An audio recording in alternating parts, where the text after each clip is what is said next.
नमस्कार दोस्तों, आप सभी का study for UPSC P session में स्वागत है।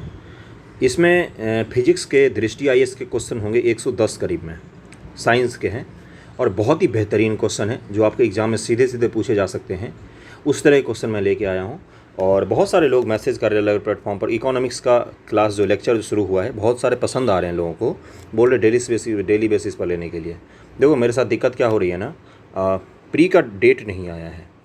एक बार इसका डेट आ जाता तो मुझे भी पता चल जाता कि प्री के मोड से पढ़ाना है या मेंस के मोड से पढ़ाना है। तो अगर प्री का डेट आ जाता, अगर आगे जाता प्री का डेट, तो तब तो मैं आपको इकोनॉमिक्स लगातार कंटिन्यूअस करके 2 हफ्ते में कंप्लीट करवा देता, है ना। लेकिन प्री का डेट ही नहीं आ रहा है, तो मैं फंसा हुआ हूँ कि प्री के लिए पढ़ाया जाए या मेंस के लिए पढ़ाया जाए। तो इसीलिए रोज़ हम एक डेली टेस्ट करेंगे और उसके बाद से दूसरा वीडियो जो रोज़ अपलोड होगा ना, उसमें आपको दूसरे सब्जेक्ट मिलेंगे, है ना। इकोनॉमिक्स का वीडियो कल अपलोड हो जाएगा, नेशनल इनकम का कल हम पढ़ेंगे और बहुत ही इंपॉर्टेंट टॉपिक है नेशनल इनकम। ये जिसने समझ लिया ना, इसमें क्या सब पढ़ते हैं हम नेशनल इनकम में। इसमें हम लोग पढ़ते हैं जीडीपी, एनएनपी पढ़ते हैं, जीएनपी पढ़ते हैं, है ना। उसके बाद से मार्केट वैल्यू पर पढ़ते हैं, चालू वैल्यू पर पढ़ते हैं जो करंट वैल्यू होता है, उसके आधार पर पढ़ते हैं। बहुत सारा कुछ आपको मिलेगा जीडीपी, जीएनपी, एनएनपी में। तो ये हम कल पढ़ेंगे इकोनॉमिक्स में, ज़रूर लेक्चर अटेंड करना। और इसमें 110 क्वेश्चन हैं, अच्छे क्वेश्चन हैं, आप लोग अटेम्प्ट करना। कहीं पर कोई गलत दिखता है तो आप लोग मुझे बता सकते हो।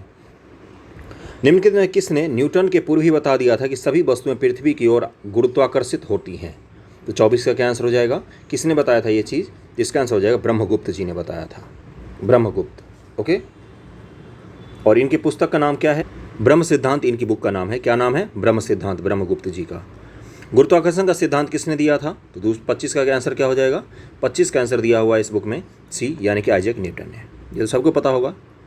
सेब गिरा था, ओके, बताओ, सेब गिरा था, इससे गुरुत्वाकर्षण की खोज कर ली थी इसने। अंतरिक्ष यात्री निर्वात में सीधे खड़े नहीं रह सकते, क्यों? क्योंकि क्या होता है वहाँ पर, तो वहाँ भी यही समस्या होती है। 26 का आंसर क्या हो जाएगा? ये गुरुत्व नहीं होता वहाँ भी।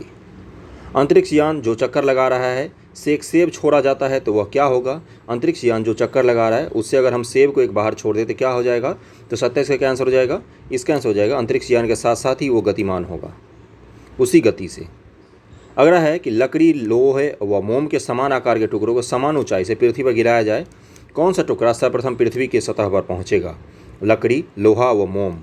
तो 28 का क्या आंसर हो जाएगा? 28 का इन्होंने डी दिया है, लेकिन यहाँ पर इन्होंने एक चीज़ छोड़ दिया है। क्या? लकड़ी, लोहा व मोम के समान टुकड़े को निर्वात में, कहाँ पर मैं कह रहा हूँ? वैक्यूम में। वैक्यूम में जब आप साथ साथ गिराओगे ना तो सारे एक साथ ही पृथ्वी पर पहुँचेंगे। ओके।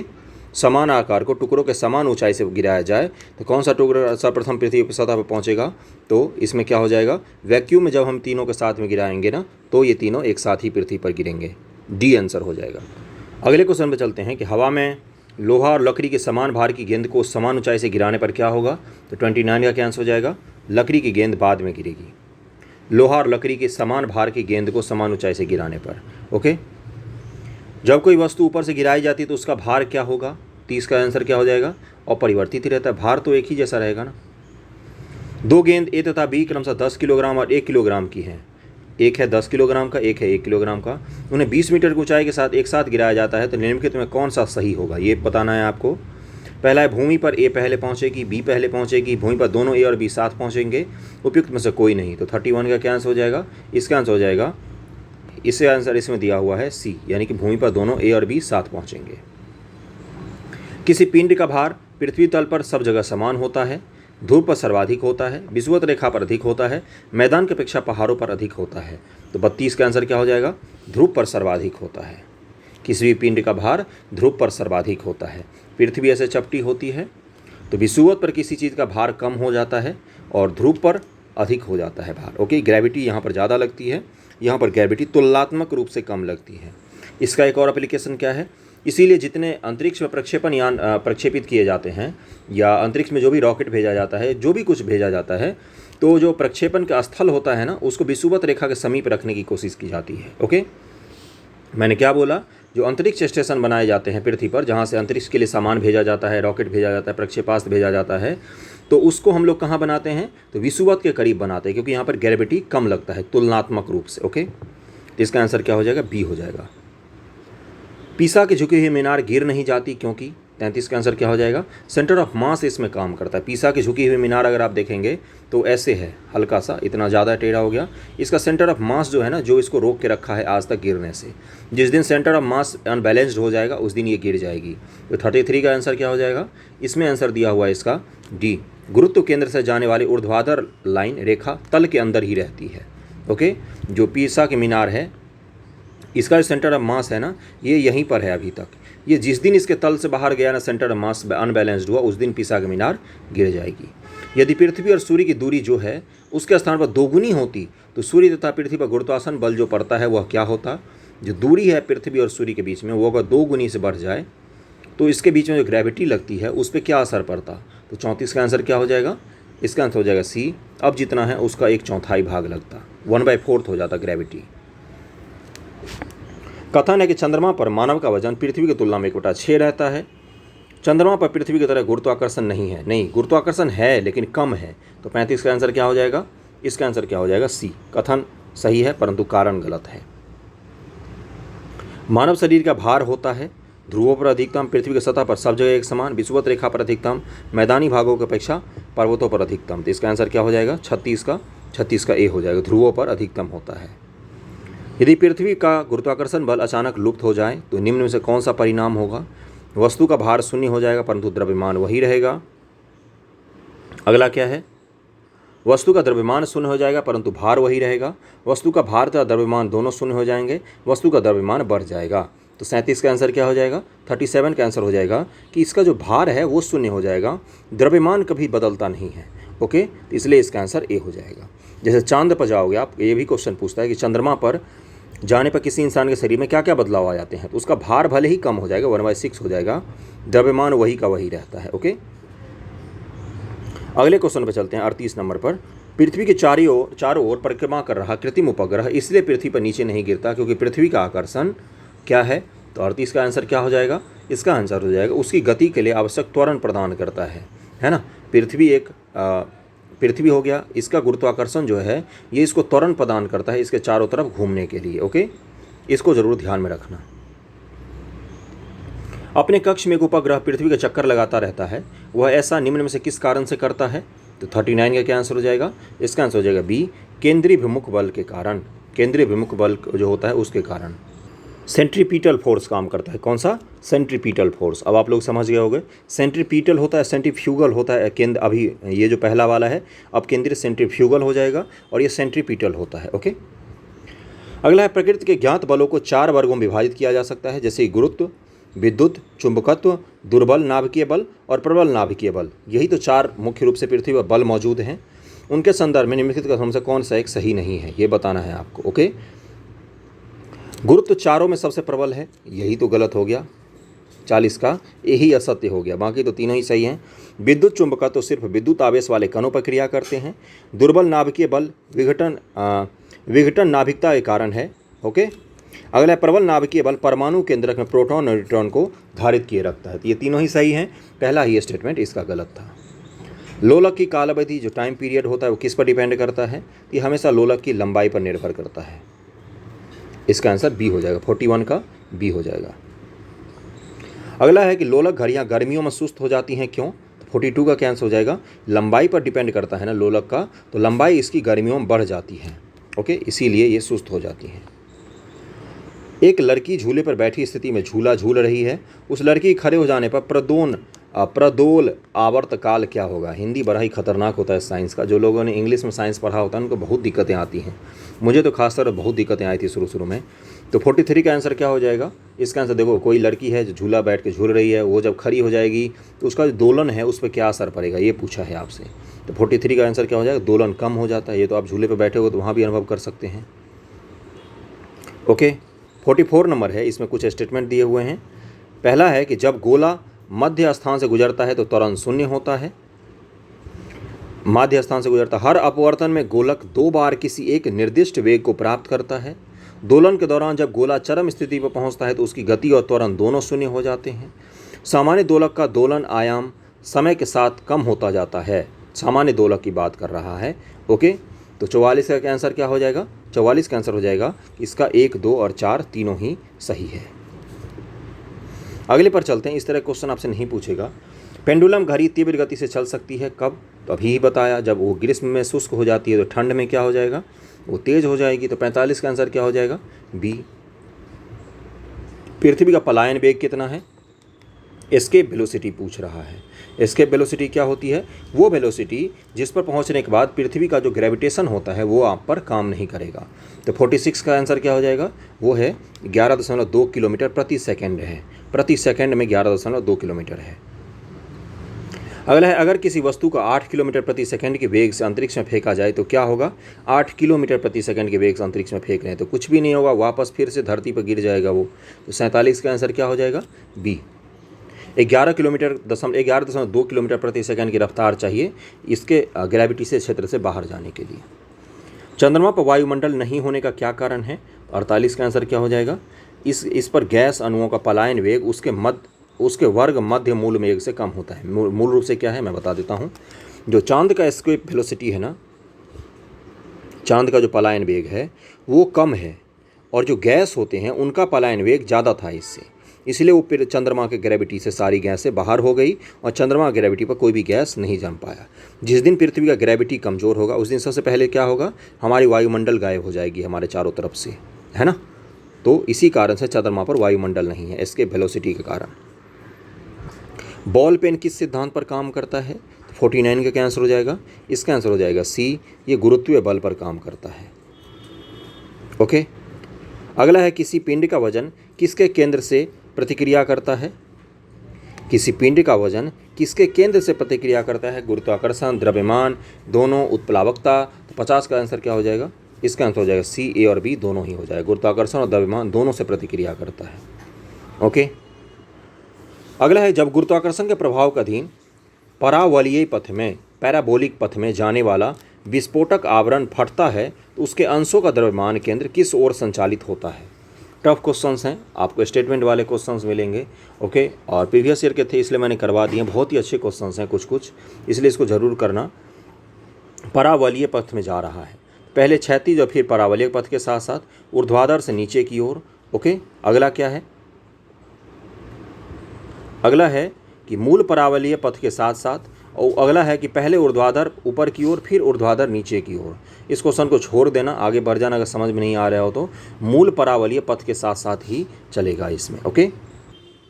नेक्स्ट है कि तुल्यकालिक उपग्रह परिक्रमा की अवधि क्या होती है? तुल्यकालिक का मतलब क्या हो गया कि ये पृथ्वी है तो इसके इसी पथ पर चलेगा, विषुवत के समानांतर चलेगा, है ना। लेकिन पृथ्वी का घूर्णन गति से इसका मैच नहीं करेगा। तो ये क्या हो जाएगा, 52 का आंसर दिया हुआ है सी, 24 घंटे के बराबर होता है। अगले क्वेश्चन पर चलते हैं कि किसी तुल्यकालिक उपग्रह की पृथ्वी की सतह से ऊंचाई लगभग कितनी होती है? ये बुक में बहुत ही छोटा छोटा सा था, इसलिए इसका कितना भी अच्छे से फोटो खींचो ये ब्लर आ ही जाता है, बहुत ही छोटा लिखा रहता है इसके बुक में। तो इसका आंसर क्या हो जाएगा, इसका हो जाएगा 36,000 किलोमीटर की ऊंचाई तक होते हैं। पैराशूट धीरे धीरे नीचे आता है जबकि उसी ऊंचाई से फेंका गया पत्थर तेजी से गिरता है, क्यों? तो 54 का आंसर क्या हो जाएगा, इसका आंसर हो जाएगा बी। पैराशूट के पृष्ठ का क्षेत्रफल ज़्यादा है अतः वायु का प्रतिरोध अधिक करता है। पैराशूट इतना ज़्यादा चौड़ा क्यों होता है? इसके नीचे जितनी वायु जा रही है उसको ये रोकेगा और इसके कारण क्या होता है, ये धीरे धीरे नीचे आता है। जबकि पत्थर है वो तो ज़्यादा वायु को नहीं छेक रहा है तो वो डायरेक्ट सीधा नीचे गिरेगा। गुरुत्व की क्रिया के अंतर्गत मुक्त रूप से गिर रही वस्तु का भार अधिकतम होगा, न्यूनतम होगा, शून्य होगा, परिवर्तित होगा। तो 55 का आंसर क्या हो जाएगा, इसका आंसर दिया है डी, शून्य होगा। मुक्त रूप से गिर रही वस्तु का भार, मुक्त रूप से गिर रही वस्तु का भार। ओके। अगला है कि पेंडुलम को चंद्रमा पर ले जाने पर उसकी समय अवधि क्या हो जाएगी? तो 56 का आंसर क्या हो जाएगा, डी, बढ़ जाएगी। वायुमंडलीय हवा पृथ्वी पर रखी जाती है किसके द्वारा? गुरुत्व के द्वारा, पवनों के द्वारा, पृथ्वी के घूर्णन के द्वारा, बादलों के द्वारा। अभी मैंने बताया गुरुत्वाकर्षण बल के कारण ही वायुमंडलीय हवा पृथ्वी पर टिकी हुई है। तो 57 का आंसर क्या हो जाएगा, इसका आंसर हो जाएगा ए। अब हम पहले नंबर क्वेश्चन पर चलते हैं। कुछ क्वेश्चन में टिक लगे हुए हैं, उसको आप लोग ज़्यादा मत देखना, थोड़े बहुत ही क्वेश्चन हैं जिस पर टिक लगे हुए हैं और अच्छे क्वेश्चन हैं, तो इसको रिवीजन के तौर पर ले लेना। उसके बाद सारे अच्छे क्वेश्चन आएंगे। बहुत ही ब्लर हो गया है, मुझे खुद इरिटेशन हो रहा है, तो आप लोगों को तो हो ही रहा होगा। निम्नलिखित कौन सी एक राशि सदिश नहीं है? तो पहले का आंसर क्या हो जाएगा, डी, आयतन। ये सदिश राशि नहीं है। निम्नलिखित कौन सी एक सदिश राशि है? तो संवेग जो होता है ये एक सदिश राशि है, बाकी दाब, कार्य और ऊर्जा ये तो अदिश राशि हैं। निम्न में कौन सी सदिश राशि है? तो विस्थापन। विस्थापन जो होता है डिस्प्लेसमेंट जिसको कहा जाता है। पदार्थ के संवेग, मोमेंटम और वेग के अनुपात में कौन सी भौतिक राशि प्राप्त की जाती है? वेग और क्या बोला है? संवेग और वेग के अनुपात में, है ना। तो कौन सी राशि? तो द्रव्यमान हो जाएगा, यहाँ पर दिया हुआ है। चौथे का आंसर सी दिया हुआ, द्रव्यमान। हवाओं की ऊर्जा क्या होती है? तो केवल गतिज ऊर्जा ही उसमें होती है। वॉशिंग मशीन, प्रक्षालन मशीन का कार्य सिद्धांत क्या है? अपकेंद्रन है। वॉशिंग मशीन अपकेंद्रीय के सिद्धांत पर काम करता है, ऐसे ऐसे कपड़े घूमते रहते ना। एक ट्रेन जैसे ही चलना प्रारंभ करती है तो उसमें बैठे हुए यात्री का सिर पीछे की ओर झुक जाता है, इसका कारण क्या है? स्थिरता का सिद्धांत या जड़त्व का सिद्धांत जिसको कहा जाता है। न्यूटन का जो फर्स्ट लॉ है कि कोई वस्तु अगर विराम में है तो विराम में ही रहना चाहेगी जब तक कोई एक्सटर्नल फोर्स उस पर काम नहीं करता है, यही तो है ना। अगला है एक ट्रक, एक कार और एक मोटरसाइकिल की गतिज ऊर्जाएं समान हैं। गतिज ऊर्जा समान दे दिया, लो सारा क्वेश्चन तो यहीं खत्म हो गया। यदि समान अवरोधक बल लगाए जाएं और वे क्रमशः XYZ दूरी पर रुकेंगे तो XYZ पूछा है कि कितना कितना होगा, कौन इसमें ज़्यादा दूरी पर रुकेगा, कौन कम होगा। तो जब गतिज ऊर्जा समान है तो क्या हो जाएगा? इसका आंसर सबको पता होना चाहिए। 8 का आंसर क्या हो जाएगा? सी हो जाएगा। तीनों ही एक ही समान दूरी पर रुक जाएंगे क्योंकि गतिज ऊर्जा समान है ना। गतिज ऊर्जा जब अलग अलग रहती तब तो तीनों अलग अलग डिस्टेंस पर रुकते ना। अगला है तेल से अंशतः भरा हुआ तेल का एक टैंकर समतल सकल पर आगे की ओर एक समान त्वरण से जा रहा है तो तेल का मुक्त पृष्ठ क्या होगा? क्षैतिज बना हुआ रहेगा। देखो एक तेल है, एक टैंकर में भरा हुआ और ये एक समान त्वरण से आगे जा रहा है तो क्या होगा? ये पूछा है आपसे। अगला है क्षैतिज से इस प्रकार आनत होगा कि पिछले सिरे पर कम गहराई होगी। बोल रहा है कि मान लो ये तेल है, यहाँ पर ये पिछला सिला है तो तेल ऐसे आके अटक जाएगा सारा। अगले में क्या बोलेगा कि ऐसे आके अटक जाएगा सारा, यही पूछ रहा है आपसे, है ना। तो ये तो कॉमन सेंस का भी क्वेश्चन होता है। क्षैतिज से इस प्रकार आनत होगा कि पिछले सिरे पर अधिक गहराई होगी। परावलयीय वक्र का आकार ले लेगा। तो 9 का आंसर जो इसमें दिया हुआ है कि परावलयीय वक्र का आकार ले लेगा। तेल कैसे हो जाएगा? जब एक समान त्वरण से जा रहा है तो तेल ऐसे हो जाएगा, है ना। अगला है कि निम्न कथनों पर विचार कीजिए। एक तीक्ष्ण वृत्ताकार पथ पर तीव्र गति से जाता हुआ 4 पहियों वाला वाहन है। तीक्ष्ण वृत्ताकार पथ पर ऐसे घूम रहा है बिल्कुल। पहला है कि बाहरी पहियों पर उल्टेगा, अंदर के पहियों पर उल्टेगा, बाहर की तरफ फिसलेगा, अंदर की तरफ फिसलेगा। 10 का आंसर क्या हो जाएगा? कभी देखा है किसी मोड़ पर बैठा हुआ, मोड़ है कोई, उस पर गाड़ी पर बैठोगे, इस साइड बैठे हुए तो तेज़ी से अगर मोड़ लेगा तो यहाँ वाला आदमी बाहर की तरफ गिर सकता है। तो 10 का आंसर क्या हो जाएगा? 10 का आंसर होगा इस बुक में जो दिया हुआ है उसके हिसाब से ए, यानी कि बाहरी पहियों पर उल्टेगा और बाहर की तरफ ही फिसलेगा, है ना। गाड़ी इस तरफ फिसल जाएगी ना, अगर ये वृत्ताकार पथ है तो यहाँ पर गाड़ी है और यहाँ पर बैठा हुआ आदमी गिर सकता है। त्वरण ज्ञात करने का सही सूत्र कौन सा है? तो 11 का आंसर क्या हो जाएगा? इस बुक में दिया हुआ है 11 का आंसर ए बराबर B - U/T। न्यूटन का पहला गति नियम संकल्प देता है किस चीज़ का? तो जड़त्व का नियम है वो, तो ये सब क्वेश्चन तो आपको पता ही होगा। रॉकेट किस सिद्धांत पर काम करता है? तो न्यूटन का तीसरे लॉ पर काम करता है। किस तरह से काम करता है? तो जो रॉकेट है वो जब ईंधन छोड़ता है जितनी ही तेज़ी से पृथ्वी को बल लगाता है या पीछे की तरफ जो उसमें बल लगता है उतनी ही गति से वो आगे बढ़ती है ना। तो यही तो मूल सिद्धांत होता है। थर्ड लॉ भी तो यही है कि एवरी एक्शन का इक्वल और अपोजिट रिएक्शन होगा। इसी सिद्धांत पर काम करता है रॉकेट, न्यूटन के थर्ड लॉ पर काम करता है। पत्थर को ठोकर मारने से व्यक्ति को चोट लगने का कारण क्या है? तो प्रतिक्रिया ही है, वही एक्शन रिएक्शन वाला। एक समान गति वाला पिंड क्या होगा? त्वरित हो सकता है। इस क्वेश्चन का मायने ज़रा समझना ढंग से। त्वरित हो सकता है ये बोला है, एक समान गति वाला पिंड। लिफ्ट में मनुष्य का प्रत्यक्ष वजन वास्तविक वजन से कम कब रहता है? देखो प्रत्यक्ष वजन जो आपका है जब लिफ्ट नीचे जाएगी बहुत तेजी से तो तब होगा आपका कम, या ऊपर जाएगी तब कम हो जाएगा, ये पूछा है आपसे। तो 16 का आंसर क्या हो जाएगा? इसका आंसर सबको पता होना चाहिए। जब लिफ्ट तेज़ी से नीचे जा रही हो तो आपका जो वज़न है वो हल्का महसूस होगा, और लिफ्ट जब तेज़ी से ऊपर जा रहा हो तो आपका वज़न जो है वो ज़्यादा महसूस होगा। अगले क्वेश्चन पर चलते हैं कि गति पालक चक्र, बहुत ही खराब हिंदी है, भाप इंजन का महत्वपूर्ण हिस्सा क्यों होता है? गति पालक चक्र भाप इंजन का महत्वपूर्ण हिस्सा क्यों होता है? तो 17 का आंसर क्या हो जाएगा? इसका आंसर दिया हुआ है कि गति को समान रखने में इंजन की सहायता करता है गति पालक चक्र। किसी उपग्रह में अंतरिक्ष यात्री द्वारा गिराया गया चम्मच क्या होगा? उपग्रह में तो वो चम्मच घूमता रह जाएगा। 18 का आंसर क्या हो जाएगा? सी हो जाएगा, उपग्रह की गति का अनुसरण करता रहेगा। ओके। दूध को मथने पर क्रीम अलग हो जाती है, इसका क्या कारण है? अभिकेंद्रीय, अपकेंद्रीय, गुरुत्वीय, घर्षण। तो क्या हो जाएगा 19 का? 19 का हो जाएगा अपकेंद्रीय बल लगता है यहाँ पर भी। एक समान वेग से चल रही गाड़ी में एक व्यक्ति प्लेटफॉर्म पर एक गेंद गिराता है। गाड़ी में से प्लेटफॉर्म पर एक गेंद गिराता है। प्लेटफॉर्म पर खड़े एक प्रेक्षक द्वारा देखे जाने वाली गेंद का पथ कैसा होगा? जैसे खिड़की से आपने गेंद गिरा दी, तो जो प्लेटफॉर्म पर बैठा हुआ व्यक्ति है उसको गेंद कैसे गिरती हुई दिखाई देगी? सीधी गिरती हुई दिखाई देगी, ऐसे गिरती दिखाई देगी, या आगे की तरफ गिरती हुई दिखाई देगी? कैसे दिखाई देगी, या ये पूछा है आपसे। तो 20 का आंसर क्या हो जाएगा? 20 का हो जाएगा परवलय में गिरती दिखाई देगी उसको। ओके, ऐसे गिरती दिखाई देगी, है ना। एक गोली टकराती है और एक अनुप्रस्थ घर्षणहीन मेज पर पड़े एक ठोस ब्लॉक में धंस जाती है। घर्षणहीन मेज पर पड़ा हुआ है और ठोस ब्लॉक में धंस जाती है। इस प्रक्रिया में कौन सी राशि सुरक्षित है? तो 21 का आंसर क्या हो जाएगा? 21 का आंसर हो जाएगा बी, केवल संवेग सुरक्षित रहेगा इसमें। इसका आंसर बी हो जाएगा। ओके, आगे चलते हैं। एक मकान की छत से भूमि की ओर एक पत्थर गिराया जाता है। उस पत्थर की गतिज काइनेटिक एनर्जी ऊर्जा अधिकतम कब होगी? मकान के छत से भूमि की तरफ एक पत्थर गिरा रहे हैं हम, तो काइनेटिक एनर्जी पूछा है, उसका सबसे ज़्यादा कब होगा? तो इसका आंसर क्या हो जाएगा 22 का? 22 का आंसर हो जाएगा सी, भूमि पर पहुंचने के ठीक पहले जो होगा ना, उसका जो सबसे अधिक काइनेटिक एनर्जी उस पर काम कर रहा होगा, है ना। तो 22 का आंसर सी हो जाएगा। रॉकेट की गति पर निम्नलिखित कौन सा संरक्षण सिद्धांत लागू होता है? द्रव्यमान का संरक्षण सिद्धांत, आवेग का संरक्षण, संवेग का, ऊर्जा का। तो 23 का आंसर क्या हो जाएगा? इसका आंसर हो जाएगा सी, संवेग का संरक्षण सिद्धांत काम करता है, संवेग का। ओके, इसको भी ध्यान में रखना। इस तरह क्वेश्चन देख लो कितनी बार पूछा है, तो आपसे भी पूछ सकता है अगर इसको पेपर टफ बनाना होगा। बाकी गुरुत्वाकर्षण का हमने कर लिया था। अब अगले वाले पर चलते हैं। अगले वाला जो हमारा था सब टॉपिक, उसके क्वेश्चन हम लोग करेंगे। कार्य, ऊर्जा और शक्ति।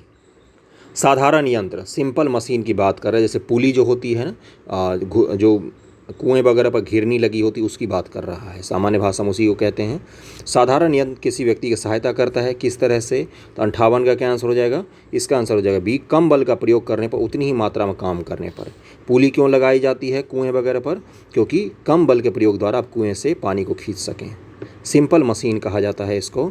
एक व्यक्ति एक संवेदनशील तराजू पर खड़ा है, मतलब सेंसर वाले पर। यदि वह गहरी सांस अंदर लेता है, तराजू का रीडिंग क्या हो जाएगा? सांस अंदर ले रहा है, हवा उसके शरीर में प्रवेश कर रही है। तो 59 का आंसर क्या हो जाएगा? इसका आंसर हो जाएगा कि बी, यानी कि देखो इस बुक में इसका आंसर दिया है कि घटेगी। मैंने नेट पर चेक दिया, कहीं कहीं पर बोल रहा है कि बढ़ेगी, कहीं कहीं पर यह भी बोल रहा है कि रीडिंग पर कोई प्रभाव नहीं पड़ेगा। इन तीन के आंसर में इसका कन्फ्यूजन है। मेरे हिसाब से इसके रीडिंग पर कोई प्रभाव नहीं पड़ेगा। बाकी आप लोगों को अगर आंसर पता हो तो आप भी ज़रूर कमेंट करें, एक बार सर्च कर लें, उसके बाद से बताना, क्योंकि इसमें बहुत जगह अलग अलग तरीके का आंसर दिया हुआ है। ओके, अगला है बल गुणनफल है किस चीज़ का? तो 60 का आंसर क्या हो जाएगा? 60 का आंसर जो है इस बुक में दिया हुआ है कि बी, यानी कि द्रव्यमान और त्वरण का, है ना। फोर्स का जो क्या होता है, मास इंटू एक्सेलरेशन ही तो होता है ना। न्यूटन का सेकंड लॉ ही यही है, तो यही तो होगा। ऊर्जा का संरक्षण का आशय क्या है? ऊर्जा का ना तो सृजन हो सकता है और ना ही विनाश हो सकता है। डी आंसर हो जाएगा। Energy neither created not destroyed जो होता है ना, ऊर्जा का ना तो बनाया जा सकता है ना विनाश हो सकता है, ऊर्जा केवल रूप बदलती है। वायु शक्ति में ऊर्जा का कौन सा रूप विद्युत ऊर्जा में परिवर्तित होता है? तो 62 का आंसर क्या हो जाएगा? 62 का आंसर हो जाएगा एक, गतिज ऊर्जा में परिवर्तित होता है। इलेक्ट्रिक बल्ब की खोज किसने की थी? तो ये सबको पता होगा, थॉमस एडिसन ने की थी। 63 का आंसर ये हो जाएगा। घड़ी के स्प्रिंग में भंडारित ऊर्जा कौन सी होती? घड़ी के स्प्रिंग में, तो 64 का आंसर क्या हो जाएगा? इसका आंसर हो जाएगा बी, स्थितिज ऊर्जा होती है, स्थितिज ऊर्जा। निम्नलिखित किसे एक स्नेहक या लुब्रिकेंट के रूप में प्रयोग किया जाता है? तो 65 का आंसर क्या हो जाएगा? इसका आंसर हो जाएगा बी, ग्रेफाइट को यूज़ किया है तो लुब्रिकेंट के तौर पर। निम्न से कौन सा एक बल क्षयकारी बल है? तो 66 का आंसर क्या हो जाएगा? क्षयकारी बल इसमें से एक ही है, वो है घर्षण बल। सड़क पर चलते समय किसी बैलगाड़ी के पहिए की गति किसका उदाहरण है? बैलगाड़ी के पहिए में जो गति होता है वो किसका उदाहरण है, ये पूछा है आपसे। तो 67 का आंसर क्या हो जाएगा? इसका आंसर हो जाएगा सी, स्थानांतरीय और घूर्णीय गति का उदाहरण होता है बैलगाड़ी का पहिया। फ्रिक्शन कोण और रिपोज कोण निम्नलिखित में से किस रूप में होता है? फ्रिक्शन कोण और रिपोज कोण जो पूछा है, तो 68 का आंसर क्या हो जाएगा? एक दूसरे के समान ही होते हैं हमेशा। ओके, अगले क्वेश्चन पर चलते हैं। पहिए में बॉल बेरिंग का काम क्या होता है? घर्षण को बढ़ाना, गतिज ऊर्जा को बेलन घर्षण में बदलना, स्थैतिक घर्षण को गतिज घर्षण में बदलना, मात्र सुविधा के लिए। तो 69 का आंसर क्या हो जाएगा? बी, गतिज घर्षण को बेलन घर्षण में बदलना बॉल बेरिंग का यही काम होता है। अगला है, एक पूर्णतः घर्षणहीन पृष्ठ पर खड़ा एक व्यक्ति सीटी बजाने से अपने गति में ला सकता है। अगर आप सीटी बजाओगे तो क्या खुद को गति में ला सकते हो? फ्रिक्शन वहाँ पर जीरो है, ये भी ध्यान रखना। अगला है कि यदि किसी तंत्र पर कोई बाह्य बल क्रियाशील नहीं है तो इसका संवेग h परिवर्तित नहीं हो सकता है। तो 70 का आंसर क्या हो जाएगा? इसका आंसर हो जाएगा बी। ए और आर दोनों सही है, लेकिन आर ए का स्पष्टीकरण नहीं है। बिल्कुल ये घर्षणहीन व्यक्ति पर कोई सीटी भी बजाएगा या बैग फेंकेगा, इसी की जगह कुछ भी बोल सकता है कि वो अपना शर्ट निकाल के घुमाता है। इस तरह के क्वेश्चन आप केस जो होते हैं उस तरह में दिए जाते थे। एस सी वर्मा हम लोग सॉल्व करते थे। इसका आंसर क्या हो जाएगा? बिल्कुल हो सकता है, क्योंकि न्यूटन का थर्ड लॉ लगता है, जब वो सीटी बजाने के लिए बल लगेगा तो उस पर भी विपरीत में बल लगता है। फ्रिक्शन ही है तो वो फिसल सकता है और आगे खुद को बढ़ा सकता है। इसका आंसर बी हो जाएगा कि स्पष्टीकरण नहीं है। बाकी दोनों स्टेटमेंट सही हैं। सड़क पर चलने की अपेक्षा बर्फ पर चलना कठिन होता है, क्यों? क्योंकि उस पर फ्रिक्शन कम होती है। 71 का आंसर क्या हो जाएगा? डी हो जाएगा। निम्न कथन पर तथा उससे निकाले गए निष्कर्ष पर विचार कीजिए। भरी हुई बैलगाड़ी को चलाने में उसे चलायमान रखने के लिए आवश्यक ताकत से अपेक्षाकृत अधिक ताकत से धक्का देना पड़ता है। निष्कर्ष है, किसी चलायमान वस्तु का भार कम होता है। तो 72 का आंसर मैं डायरेक्ट बता देता हूँ। इसका आंसर है सी। एक बार गाड़ी चल पड़ने के बाद घर्षण कम होता है, इसीलिए उसको शुरू करना बड़ा ही मुश्किल होता है बैलगाड़ी को, लेकिन अगर वो चलने लग गया ना तो फिर उसको चलाने में दिक्कत कम आती है। ओके, यही बोल रहा था, क्वेश्चन का आशय यही था। एक व्यक्ति कार में जो विराम में बैठा हुआ है, देखो रेस्ट में बैठा हुआ है, सड़क से कार के 4 पहियों में से प्रत्येक पर प्रतिक्रिया आर है। जो सड़क है वो चारों उसके पहिए पर आर फोर्स लगा रही है, प्रतिक्रिया लगा रही है। जब कार सीधी समतल सड़क पर चलेगी तो अगर पहिए में प्रत्येक पर प्रतिक्रिया में क्या परिवर्तन आएगा? स्टेटमेंट ही है सिर्फ इसमें, बाकी और कुछ भी नहीं है। अगर आपने 2 बार इसको पढ़ लिया तो आपको समझ में आ जाएगा। बहुत ही आसान सा क्वेश्चन है। यह होगा कि यह आर से कम होगा। प्रतिक्रिया में जो परिवर्तन आएगा वो हमेशा आर से ज़रूर कम होगा। ओके, बस यही था मूल। इसको 2 बार पढ़ लेना। इस तरह क्वेश्चन वैसे पूछेगा मैं नहीं आपसे बीपीएससी में, क्योंकि मैंने बोला था कि दृष्टि के मैं सारे क्वेश्चन आपको इंपॉर्टेंट वाले करवा दूंगा, इसलिए मैं करवा रहा हूँ और अच्छे क्वेश्चन है, यकीन मानना। लोहे का एक गोला पारद पर तैरता है किंतु पानी में डूब जाता है। पारद यानी कि पारा की बात कर रहा है। पारा की डेंसिटी ज़्यादा होती है, आपको पता होना चाहिए, तो ये तो सही होना चाहिए। लोहे का अपेक्षित घनत्व तो पारद के अपेक्षित घनत्व से अधिक होता है। तो 74 का आंसर क्या हो जाएगा? जब उस पर लोहा तैर रहा है तो उसका घनत्व तो कैसे ज़्यादा हो जाएगा? तो ए सही है परंतु आर गलत है। ओके, लोहे की कील पारे पर क्यों तैरती है जबकि वह पानी में डूब जाती है? फिर से वही क्वेश्चन दिया है अलग तरीके से। तो 75 के आंसर क्या हो जाएगा? लोहे का घनत्व पानी के घनत्व से अधिक है लेकिन पारे के घनत्व से कम होता है। जब कुएं से पानी की बाल्टी को ऊपर खींचते हैं तो हमें महसूस होता है कि बाल्टी, 76 का आंसर क्या हो जाएगा? इसका आंसर हो जाएगा ए, पानी की सतह से ऊपर भारी हो गई है। पानी के अंदर जब तक बाल्टी डूबी हुई रहती है तब तक तो हम उसको बहुत आसानी से खींच लेते हैं। जैसे ही एक बार पानी से ऊपर आता है तो हमें खींचने में उसको बल लगाना पड़ता है अधिक। उत्प्लावन बल आपने पढ़ा होगा। एक भारहीन गुब्बारे में 200 ग्राम जल भरा गया है, इसका जल में भार क्या होगा? तो क्या हो जाएगा इसका आंसर? 77 का।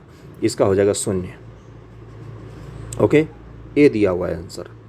बादलों के वायुमंडल में तैरने का कारण है उनका कम घनत्व उनका कम है, इसीलिए वो बादल तैरते हैं हवा में। समुद्र में प्लावन करते हुए आइसबर्ग का कितना भाग समुद्र के सतह के ऊपर होता है? तो जो बड़े बड़े बर्फ़ के सीले होते हैं ना, टाइटैनिक मूवी देखा होगा तो आपको पता होगा, वो समुद्र में जब तैरते हैं ना तो उनका कितना भाग समुद्र के ऊपर होता है? तो 79 का क्या आंसर हो जाएगा? इसका आंसर हो जाएगा मात्र 1/10 भाग जो होता है ना वही समुद्र के ऊपर होता है, बाकी उसका 90% जो होता है वो समुद्र के नीचे डूबा हुआ रहता है। पानी के गिलास में एक बर्फ़ का टुकड़ा तैर रहा है, जब बर्फ़ पिघलती है तो पानी का स्तर पर क्या प्रभाव पड़ेगा? आप मुझे बताओ, ये 67वीं बीपीएससी में क्वेश्चन पूछा है कि नहीं? 67th बीपीएससी में यही सेम क्वेश्चन पूछा है। 80 का आंसर क्या हो जाएगा? 80 का आंसर दिया हुआ है इस बुक में, सी उतना ही रहेगा, कोई परिवर्तन नहीं होता है। जब कोई जहाज़ नदी से सागर में घुसता है तो क्या होगा? 81 का आंसर क्या हो जाएगा? वह कुछ ऊपर उठ जाएगा। नदी से सागर में घुस रहा है इसलिए वो हल्का सा ऊपर उठ जाता है। मिट्टी का तेल पानी के ऊपर इसलिए तैरता है क्योंकि 82 का आंसर क्या हो जाएगा? उसका घनत्व पानी के घनत्व से कम होता है। डेंसिटी जिसका भी कम होगा वो अपने से ज़्यादा वाले डेंसिटी के ऊपर तैरेगा ही तैरेगा, इस चीज़ को बस ध्यान रखना। साबुन के बुलबुले के अंदर का दाब क्या होता है? तो वायुमंडलीय दाब से अधिक होगा, कम होगा, बराबर होगा, आधा होता है। तो 83 का आंसर क्या हो जाएगा? 83 का हो जाएगा वायुमंडलीय दाब से अधिक होता है, इसलिए साबुन का बुलबुला बन ही पाता है। जैसे ही वायुमंडलीय दाब उसमें थोड़ा सा भी कम होता है तो बुलबुला फट जाता है। यदि साबुन के दो भिन्न भिन्न व्यास के बुलबुलों को एक नली द्वारा एक दूसरे के संपर्क में लाया जाए तो क्या घटित होगा? दो बुलबुले हैं साबुन को, इन दोनों को बीच में एक नली के द्वारा अगर आप जोड़ दोगे तो क्या होगा, ये पूछा है आपसे। तो 84 का क्या आंसर हो जाएगा? छोटा बुलबुला और छोटा हो जाएगा तथा बड़ा बुलबुला जो है वो और बड़ा हो जाएगा, यही हो जाता है। जब शुद्ध जल में डिटर्जेंट डाला जाता है तो पृष्ठ तनाव क्या हो जाएगा? सरफेस टेंशन की बात कर रहा है। 85 का क्या आंसर हो जाएगा? बी, घट जाता है। इसीलिए तो डिटर्जेंट हम यूज़ करते हैं ना, है ना। उससे क्या होता है, कपड़ों के बीच में जो मैल होता है उसका पृष्ठ तनाव घटा देता है और वो आसानी से धुल के निकल जाता है। 85 का बी हो जाएगा। ओके। और आपको एक चीज़ बताऊं, डिटर्जेंट जो वास्तविक में होता है रियल, उसमें झाग जो होता है ना वो कम होता है। डिटर्जेंट में झाग बनाने के लिए अब बाहर से चीज़ मिलाई जाती है, जो उसका मैं नाम नहीं याद कर पा रहा हूँ, नहीं तो मैं आपको बता देता। जो ओरिजिनल डिटर्जेंट होता है उसमें झाग कम होता है। टीवी पर जो प्रचार दिखाते हैं ना डिटर्जेंट में हमारे में ज़्यादा झाग बनता है, वो एक्चुअली में वो गलत दिखा रहे हैं। डिटर्जेंट में एक्चुअली झाग का कोई काम ही नहीं होता। डिटर्जेंट का काम ही होता है मुख्य रूप से जो तनुता होती है ना जल की, उसको कम कर देना, मुख्य रूप से यही काम होता है। अगला है, एक वर्षा की बूंद की गोलाकार आकृति का कारण क्या होगा? 86 का क्या आंसर हो जाएगा? 86 का आंसर हो जाएगा बी, पृष्ठ तनाव। सरफेस टेंशन के कारण ही ये गोला होता है, गोल, और कुछ नहीं होगा। पानी की बूंद गोलाकार होती है, इसका कारण क्या है? तो पृष्ठ तनाव ही हो जाएगा। द्रव बूंद की संकुचित होकर न्यूनतम क्षेत्र घेरने की प्रवृत्ति का कारण क्या है? 88 का आंसर भी वही हो जाएगा, पृष्ठ तनाव। एक ही तरह क्वेश्चन है। नैनो द्रव्यों का सर्वाधिक महत्वपूर्ण गुण क्या होता है? नैनो द्रव्यों का पूछ रहा है। 89 का आंसर क्या हो जाएगा? घर्षण होता है उनका सर्वाधिक गुण, महत्वपूर्ण गुण जो होता है। तेल जल के तल पर फैल जाता है क्योंकि, अभी तो बताया है ना। तो 90 का आंसर क्या हो जाएगा? डी हो जाएगा। तेल का तल तनाव पानी से कम है, यानी कि जो तेल का सरफेस टेंशन बोला है इसने, है ना, वो पानी से कम बोला है ना, यही चीज़ बोला है इसने। दो कॉन्सेप्ट होता है, मुख्य रूप से डेंसिटी होती है, लेकिन फैल क्यों जाता है ये बोल रहा है। जैसे तेल फैल जाती है ना पूरे पानी पर, कहीं भी समुद्र में जैसे तेल रिसा होता है तो चारों तरफ फैल जाता है, क्योंकि उसके जो सरफेस टेंशन है ना वो पानी की तुलना में ज़्यादा होती है। पृष्ठ तनाव किससे पैदा होता है? तो 91 का आंसर क्या हो जाएगा? इसका आंसर हो जाएगा बी, अणुओं के बीच संसंजक बल जो होते हैं उसी के कारण सरफेस टेंशन पैदा होता है। जब किसी पिंड को द्रव में डुबाया जाता है तो उस पर कौन सा बल कार्यरत होता है? किसी पिंड को हम कहाँ डुबा रहे हैं? द्रव में डुबा रहे हैं। तो 92 का आंसर क्या हो जाएगा? इसका आंसर दिया हुआ है ए, यानी कि उत्प्रेक्ष उस पर काम करता है। उत्क्षेप ए आंसर दिया हुआ है। लैंप की बत्ती में तेल किसके कारण ऊपर उठता है? तो 93 का आंसर क्या हो जाएगा? बी, केस की ये घटना के कारण। ओके। 94 है, एक दाब मापी को एक बेलजार में रखा गया है, उस बेलजार से वायु को धीरे धीरे निकालने पर क्या होगा? तो 94 का आंसर क्या हो जाएगा? बी, पारे का स्तर घटने लगता है। दाब मापी है, पारे का स्तर धीरे धीरे घटने लग जाएगा जैसे उससे हम हवा निकालना शुरू करेंगे। तो गैस भरे गुब्बारे का नाखून की तुलना में सुई से फटना आसान क्यों होता है? इस तरह क्वेश्चन आपको खुद से सोचना चाहिए बैठने पर, तभी आप हल कर सकते हो इसको। 95 का आंसर क्या हो जाएगा? बी, सुई गुब्बारे पर नाखिल की तुलना में अधिक दाब डालती है। बहुत ही छोटे एरिया में अधिक दाब डालेगी, नाखून जगह ज़्यादा घेर लेता है इसलिए दाब कम लगा पाता है। एक लकड़ी के टुकड़े को पानी के नीचे पकड़ कर रखने पर उस पर कितना उत्प्लावन बल लगता है? उत्प्लावन बल पूछा है आपसे। तो 96 का आंसर क्या हो जाएगा? लकड़ी के भार से अधिक उत्प्लावन बल लगता है उस पर। जब पानी जम जाता है तो उसका घनत्व क्या होगा? पानी का घनत्व क्या होगा? कम हो जाता है, इसीलिए तो बर्फ़ तैरती है ना। तो 97 का आंसर क्या हो जाएगा? 97 का हो जाएगा घट जाता है। प्रेशर कुकर पकाने के समय को घटा देती है, क्यों? ये यूपीएससी 2021 का पेपर में देखना जाके, यूपीएससी प्री 2021 के पेपर में ये क्वेश्चन था और एसएससी 2014 में पूछा है ये। तो 98 का क्या आंसर हो जाएगा? इसका आंसर हो जाएगा ए, भीतर के जल का क्वथनांक बढ़ जाता है। ओके। प्रेशर बढ़ने पर क्वथनांक बढ़ जाता है और प्रेशर घटने पर क्वथनांक घट जाता है, इसको भी ध्यान रखना। इसलिए पहाड़ों पर जो खुले हुए में खाना बनाना बड़ा ही दिक्कत होता है। प्रेशर कुकर में वहाँ पर क्या हो जाता है ना कि जल्दी पानी भाप बन के उड़ जाती है वहाँ पर, है ना। इसलिए पहाड़ों पर खाना बनाना बड़ा मुश्किल होता है। तो जब हम प्रेशर कुकर का नाम ही प्रेशर इसीलिए रखा गया ताकि प्रेशर बढ़ने पर क्या होता है, उसका जो जल है वो क्वथनांक उसका बढ़ जाएगा, वो जल्दी वाष्पीकृत नहीं होता है। इसका आंसर ए हो जाएगा। चावल पकाना कठिन होता है कहाँ पर? पर्वत के शिखर पर, समुद्र तल पर, कहीं भी एक जैसा खादान है, पर्वत के शिखर पर। अभी मैंने बताया क्या होगा, पानी भाप बन के झट से उड़ जाएगी। निम्नलिखित कथनों विचार कीजिए, कर लेते हैं विचार इन पर। 100 का और क्या है कि यदि केशकत्व की परिघटना नहीं होती तो क्या होगा, ये पूछा है आपसे। तो 100 का आंसर क्या हो जाएगा, कोई मृदुपेय का उपभोग करने के लिए स्ट्रॉ का उपयोग नहीं कर पाता। केशिकत्व के कारण कोई मृदुपेय का उपभोग करने के लिए, जो आप सॉफ्ट ड्रिंक पीते हो ना, उसको स्ट्रॉ की मदद से आप नहीं पी पाते, ये बोल रहा है। बाकी ये तीनों जो होते हैं ये तो केशिकत्व के कारण ही होते हैं। ये एक ऐसा चीज़ है जिसका केशिकत्व से कोई लेना देना नहीं है। बी आंसर हो जाएगा इसका। ओके, अगले क्वेश्चन पे चलते हैं। और भी इसमें क्या था इसका, रुको, यहाँ पर दिया है इसमें परिघटना नहीं होती तो 100 का आंसर दिया है। इसमें सत्य बताने का सत्य क्लियर नहीं हो रहा था, इसलिए मैंने वो आंसर इसका बताया है। वैसे इसका आंसर क्या होना चाहिए, 1 3 4 होना चाहिए ना, 1 3 4 होगा, क्योंकि असत्य तो हमने पहले ही पकड़ लिया था। हमें लगा कि इसका ये आंसर होगा। वैसे ये तीनों ही घटनाएं जो हैं ये केशिकत्व के कारण ही होती हैं मूल रूप से। केरोसिन दीप का उपयोग, शाही शोकपत्र का काम करने विफल हो जाता, और जो पेड़ पौधे आपको दिखते हैं, पेड़ पौधे में केशिकत्व के अलावा और एक चीज़ होती है। यहाँ पर चौथा जो स्टेटमेंट है इसमें नहीं दिया है, जाइलम एक पेड़ पौधे में होता है जिसका काम होता है मुख्य रूप से जल पहुँचाना पेड़ पौधों को। हाँ, लेकिन केशिकत्व भी उनमें काम करता है, ये भी सही है। तो 1 3 4 तो इसके सही हैं। हमने असत्य पहले ही ढूंढ लिया था, तो वैसे इसका आंसर क्या है, यहाँ पर सत्य पूछा है। आगे हमने क्वेश्चन नहीं देखा था कि कौन सा कथन सही है, तो 1 3 4 इसके सही हैं, दूसरा गलत था। आईएएस की क्वेश्चन की यही खासियत होती है। देखो, एक स्टेटमेंट में हमने दूसरा गलत ढूंढा था ना, तो 3 ऑप्शन आप एलिमिनेट कर सकते हैं इसमें से। तीनों में 2 2 2 दिख रहा होगा आपको। अगला है, निम्नलिखित में किस एक के लिए केशिकत्व एकमात्र कारण नहीं है? तो 101 का क्या आंसर हो जाएगा, अभी मैंने बताया है डी। पौधे की जड़ से जल का इसके पूर्ण समूह की ओर बहना ये मात्र केशिकत्व के कारण नहीं होता है, अभी मैंने बताया आपको। एक केश नली में जल की अपेक्षा एक तरल अधिक ऊंचाई तक चढ़ता है, इसका कारण क्या है? 102 का आंसर क्या हो जाएगा, इसका आंसर हो जाएगा डी। तरल का पृष्ठ तनाव जल की अपेक्षा अधिक होगा, तभी वो अधिक ऊंचाई तक पहुंच सकता है। 103 है, जब किसी झील की तली से उठकर वायु का बुलबुला ऊपरी सतह तक आएगा तो उसका आकार क्या हो जाएगा? कहाँ से बोल रहा है, झील की तली से उठकर हवा में आ गया है तो उसका आकार पूछा है। 103 का आंसर क्या हो जाएगा, 103 का आंसर हो जाएगा ए, बढ़ जाएगा। हवाई जहाज़ से यात्रा करते समय पेन से स्याही निकलने लगती है, क्यों? तो वायु दाब में कमी हो जाती है, इसी कारण से निकलने लगती है। ऑटोमोबाइल के हाइड्रोलिक ब्रेक के कार्य करने का सिद्धांत क्या है? जो हाइड्रोलिक ब्रेक होता है उसके कारण उसका कार्य कैसे करता है? तो हाइड्रोलिक में हमेशा लिक्विड भरा होता है ना। तो इसका आंसर क्या हो जाएगा 105 का, इसका हो जाएगा डी। पास्कल का नियम के आधार पर काम करता है वो हाइड्रोलिक्स। बैरोमीटर पाठन में अचानक गिरावट हो जाने से निम्नलिखित में कौन सी एक मौसमी दशा इंगित होती है? ब्लर है उसके लिए सच में सॉरी। ओके, बहुत ही इसमें मुश्किल होता है इसका फ़ोटो लेके PDF बनाना, बहुत ही छोटे छोटे हैं इसमें। तूफ़ानी मौसम का संकेत होता है, जब भी बैरोमीटर का दाब अचानक से धीरे से पूरा गिर जाए तो तूफ़ानी मौसम का संकेत होता है वो। 110 क्वेश्चन है, 107 पर पहुँच गए। निम्न से कौन सा पेट्रोलियम परिसंस्करण का उपोत्पाद है, ये पूछा है आपसे। 107 का आंसर क्या हो जाएगा, डी। एस्फाल्ट जो होता है वो उप उत्पाद होता है पेट्रोलियम परिसंस्करण का। पानी की बूंद का तैलीय पृष्ठ पर न चिपकने का कारण क्या है?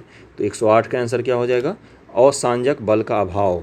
आसंजक बल का अभाव के कारण तेल वाले पृष्ठ पर पानी की बूंद नहीं चिपकती है, फिसल के भाग जाती है। पानी से निकालने पर शेविंग ब्रश के बाल आपस में चिपक जाते हैं, क्यों? तो पृष्ठ तनाव के कारण। ओके, फाउंटेन पेन किस सिद्धांत पर काम करता है? 110 का आंसर क्या हो जाएगा, केशिका क्रिया पर काम करता है फाउंटेन पेन। 110 क्वेश्चंस मैंने कराए हैं, अच्छे क्वेश्चंस थे। PDF थोड़ा सा गड़बड़ हो गया था, मुझे पता है, आप लोगों ने कर लिया होगा। ओके, और PDF मैं दे दूंगा इसको टेलीग्राम लिंक पर, तो वहाँ पर भी आप PDF से अगर आपको सुविधा हो तो वहीं से कर लेना। ओके, जैसा भी वीडियो लगा हो ज़रूर बताना। Thank you so much.